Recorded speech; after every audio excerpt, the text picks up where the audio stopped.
आई पुदीना गाना के फरमाइश बा पुदीना गायल जाए कि बढ़ता बेचैनिया दादा मुश्किल भइल बा जीना जीना जीना। अब पुदीना तो बुलवाना पड़ेगा। अरुण भैया से शुरुआत कर देते हैं, कहिए तो आइए जरा एक बार बोल दीजिए ले लो पुदीना ले ली पुदीना ले ली। इतना अगर बोले के नु रहे रउआ के भाव में नहीं बोले के बा कैसे बोले बड़ी हो भाव में पुदीना वैसे बात कहनी पुदीना तो कहते हाँ भैया हमारे इतने अच्छे नहीं आपसे नहीं बुलवाएंगे आइए ना आपसे डांस करवाएंगे थोड़ी देर बाद रुकिए ना। तो इतना अच्छा ये पुदीना बोले हैं के लिए जरा एक बार जोरदार ताली बजा दीजिए हमारे अरुण भैया के लिए। हो कि आइल बानी तोहरा गलिया अरे केने बारू हमर ललिया देखो ना इया रहवा के कैसन भइल बा हलिया बढ़ता बेचैनी ये दादा मुश्किल भइल बा जीना जीना जीना। अब ले लो पुदीना तुम ही लोग एक बार बोल दो मर दे और जैसे फिर जैसे बोला तने का ले लो पुदीना तने को बोल दी ले लो पुदीना बड़ी देर से सिंगरा बकवार तने को होनी ऐसे महाराज जय बहुत निमन रवा बोली ले लो पुदीना ले लो पुदीना ले लो पुदीना बादाम खाते आई बानी तोहरा गलिया एने बारू हमर ललिया देखना किया हवा के कैसन भइल बा हलिया बढ़ता बेचैनिया दादा मुश्किल भइल बा जीना जीना ले लो पुदीना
देखो ये पीले कलर का जो पहने हैं और इनके अगल बगल जो 3 लोग खड़े हैं ना वही है।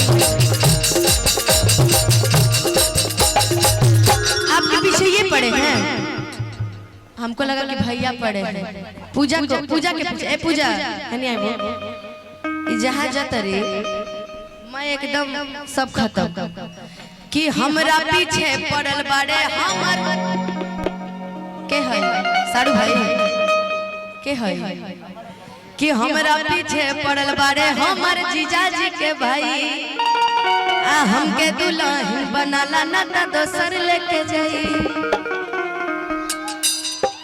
देखो तारा लिए होता बाप रे बाप कि काहे लायल बड़ा मिले हो